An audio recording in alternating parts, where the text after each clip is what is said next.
ఓం విఘ్నేశ్వరాయ నమః. ఓం సాయి శ్రీ సాయి జయ జయ సాయి. ఓం ఓం కాంతమ్మ, ఓంకారి కాంతమ్మ.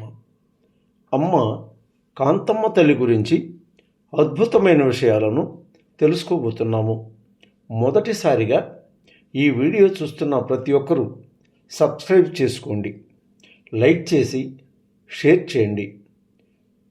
ప్రతి ఒక్కరూ భక్తి బంధువులు కండి అమ్మ ఒడిని చేరుకోండి. ప్రక్కనున్న బెల్ సింబల్ని నొక్కండి. మొదలు పెట్టుకుందామా అమ్మ గురించి. అమ్మ ఆపాదమస్తకం బురదతో రొచ్చురొచ్చుగా ఉంటే ఆ పిల్లలు పడుకున్న ఆ చాపను బాయిలో వేయమంటావు ఏందమ్మా అని సుబ్బారెడ్డి స్వామి అమ్మను అడిగారు. ఆ చాప కూడా లేకుంటే ఆ పిల్లల పరిస్థితి ఏంది అని అమ్మను నిలదీశాడు. నీవు ఈరోజు చూస్తుండావురా బుడ్డాయ్, ఎర్రోడా, ఎప్పుడు బాగుంటుందిరా ఈ ఇంట్లో అన్నారు అమ్మ కాంతమ్మ తల్లి. ఉదయమ్మ బిడ్డలకు భవిష్యత్తు బాటలు వేయడానికి ఆ మాటలు పలికేరని అటు సుబ్బారెడ్డి గారికి ఇటు ఉదయమ్మ గారికి అర్థమయ్యేటట్లు ఆ పిల్లలు పెద్ద చదువులు చదువుకొని అమ్మ మనసుకు సమానమైన మనసులు కలిగిన అమ్మ దీవెనలు పొందిన అమ్మాయిలను పెళ్లి చేసుకుని ఈ రోజు వరకు కూడా విదేశాల నుండి అమ్మ సేవకు పాత్రులై నడుచుకుంటున్నారంటే అతిశయోక్తి కాదు.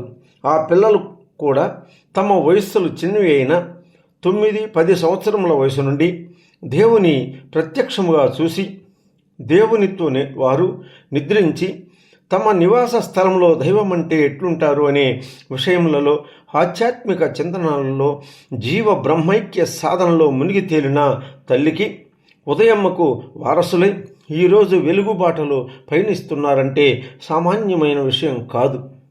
అమ్మ లీల ఎలా ఉంటుందో అర్థం చేసుకునే వారికే అర్థమవుతుంది, ఆలోచించే వారికే ఆలోచన వస్తుంది. నైజీరియాలో ఉదయమ్మ పెద్ద కొడుకు ఇంటికి కొంతమంది ఆయన పనిచేస్తూ ఉండే వారి ప్రాజెక్టు వారు వచ్చారు. వారిలో ఒకరు యేసుక్రీస్తుని గురించి మాట్లాడుతున్నారు. అప్పుడు దిలీప్ వారితో, మీరు పుస్తకాలలో రాసిన రాతలలో యేసుక్రీస్తుని చూశారు, మేము చదువుకునే వయసు నుంచే దేవుని బడిలో నిద్రించాము, దేవునితోనే సహజీవనం చేశాము అని వాదించారు. వారి మధ్య ఆ రోజంతా వారి ఫ్రెండ్స్తో దైవం మీద చర్చ జరిగింది. మా పెద్ద కోడలు చర్చికి పోవడము, ఆధ్యాత్మికాన్ని తను అలవాటు చేసుకున్నారు. అయినా మా పెద్దబ్బాయి కోడలు కాంతమ్మ తల్లి బిడ్డలే కానీ దిలీప్ నాకు ఒక్కసారి డబల్ టైఫాయిడ్ వచ్చింది. మా మామయ్య హాస్పిటల్కు తీసుకుపోయి టెస్టులన్నీ చేయించి మందులు మాత్రలు ఒక సంచికి తీసుకువచ్చారు. మేము హాస్పిటల్ నుండి వచ్చేలోగా మా అమ్మ కాంతమ్మ తల్లి మన ఇంటికి వచ్చి ఉంది. నన్ను చూడగానే ఉదయం పిల్లవాడి నెత్తిన నీళ్లు పోయమని 5 బిందెల నీళ్లు బావి నుండి చేది మామయ్య గారు అరుస్తున్న అమ్మ కాంతమ్మ తల్లి నా తలపై నుండి నీటిలో ముంచెత్తారు. అలా తలస్నానం చేయించిన తరువాత ఏ మందు వాడకుండా నాకు జ్వరం తగ్గినది. ఇలాంటి మహిమలు మా నిజ జీవితంలో ఎన్నో చవి చూపించినది ఆ అమ్మ కాంతమ్మ తల్లి అని వాదించినారంటే ఎంతటి నమ్మకము, దైవము మన దివ్య దేవత కాంతమ్మ. ఉదయమ్మ తమ్ముడు ఉదయమ్మను నీ పిచ్చి చేష్టలు ఏందని అరిసినను కూడా ఉదయమ్మ నా బిడ్డ నా ఇష్టమని పై కార్యమును నిర్వహించి తన బిడ్డ జ్వరము అమ్మ మూలముగా తగ్గించుకున్నందుకు ఎంతో సంతోషించారు ఆ కుటుంబమంతా. ఒకరోజు డేగపూడిలో కృష్ణయ్య స్వామిని నల్లమామయ్య అని, సుబ్బారెడ్డి స్వామిని ఎర్రమామయ్య అని అమ్మ పిలిచేవారు. కాంతమ్మ తల్లి దూరంగా ఎవరితోనో మాట్లాడుతున్న నల్లమామయ్యను పిలిచింది. వచ్చారు కృష్ణయ్య స్వామి. కృష్ణయ్య వెంకయ్య స్వామి భక్తుడు. అమ్మ, నేను కూలి ఇస్తానురా, నా దగ్గర ఉంటావా అని అడిగింది కృష్ణయ్య స్వామి. అందుకు కృష్ణయ్య నా కొడుకు దగ్గరకు పోబడలేదా అని అన్నాడు. నిన్ను నీ కొడుకు చూడర్రా అన్నారు అమ్మ. నిన్ను చూచేది నా మనుషులేరా, నా మనుషులు నిన్ను చూస్తారా అని అమ్మ కృష్ణయ్యతో అన్నారు. అమ్మ చెప్పిన మాటలు అర్థం కాని కృష్ణయ్య సుదూర తీరాలు చేరుకోలేక, ఆధ్యాత్మిక తీరాలు అంతు చిక్కక స్వార్థానుసార సంభాషణలు చేయుచున్నాడని భావించిన అమ్మ కాంతమ్మ తల్లి మాటలు మనసు ఎంతో గోప్యము కదా. అంతటి హరవీర భయంకరి కాంతమ్మ తల్లి ఏ పుట్టలో ఏ పాము ఏ ఆట ఆడుతుందో పసిగట్టి నాదస్వరము ఊదుతుంది అమ్మ కాంతమ్మ తల్లి. వారి నడకలను మార్చుతుంది.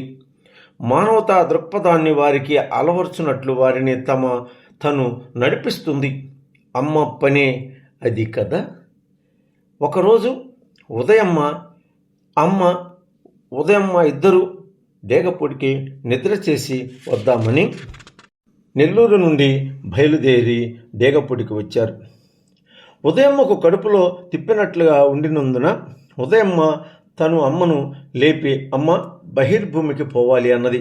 కాంతమ్మ తల్లి అంతకు మునిపే ఉదయమ్మ అమ్మను లేపి బహిర్భూమికి వెళ్ళి రమ్మని కలలో చెప్పింది. అమ్మ కాంతమ్మ తల్లి ఇప్పుడే చెప్పిందమ్మా నా కల్లో ఈ విషయము అన్నారు. ఇద్దరూ లేచి బహిర్భూమికి పోయి వచ్చారు. ఆ రోజు తెల్లవారి కాంతమ్మ తల్లి గుండమ్మ దగ్గర కూర్చుని ఎడమ చేతి వేళ్లతో తన 2 కన్నులు మూసి తన కుడి చేతిని అమ్మ కుడి చేయి దగ్గర గిరగిరా తిప్పుతుందని చూసిన ఉదయమ్మ అమ్మకు ఎదురు కూర్చొని అమ్మ చేసినట్లు చేయసాగారు. అమ్మ ఏమో కదలక మెదలక చేయుచున్నారు. ఎదురుగా కూర్చుని చేయుచున్న ఉదయమ్మకు తల తిరిగిపోయినట్లు అలవికాని తలనొప్పి పుడుతుంది. అమ్మకు అంతా విదిత్తమే కదా.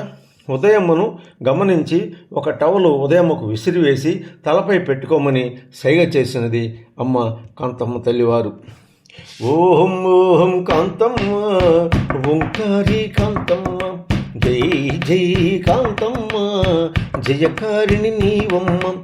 ఓం ఓం కాంతమ్మ ఓంకారి కాంతమ్మ, జై జై కాంతమ్మ జయకారిణి నీవమ్మ.